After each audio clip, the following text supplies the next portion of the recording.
Bir de sana bakıyor. Bütün işimiz iş.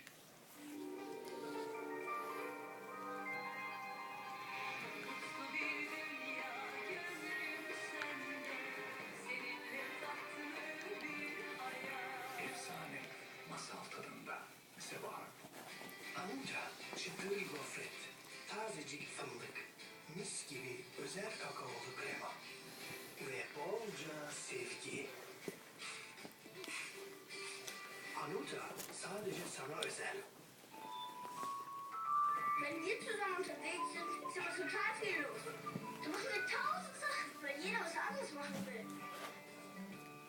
Aber wenn wir wieder nach Hause kommen, Reis wollen wir alle kalkamıyor das herhalde. Gleiche. Denn in Toffifee steckt, was Aber das einschmeckt. ist nur meine Haselnuss und Schlappe. Karamell, Nougatcreme Was und ist das so? Schokolade.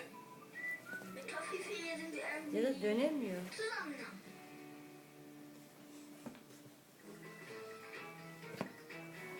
Gündelik hayatımızda bunu kolayca yapıyoruz.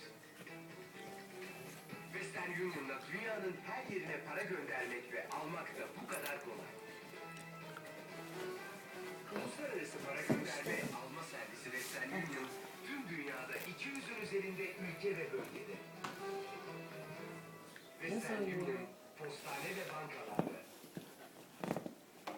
Sürekli kullandığımız dişlerimizin bakımı çok önemli.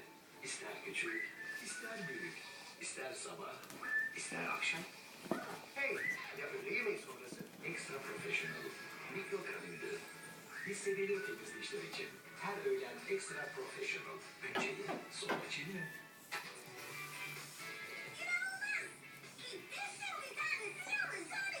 Öpücük, öpücük, öpücük. Paşa.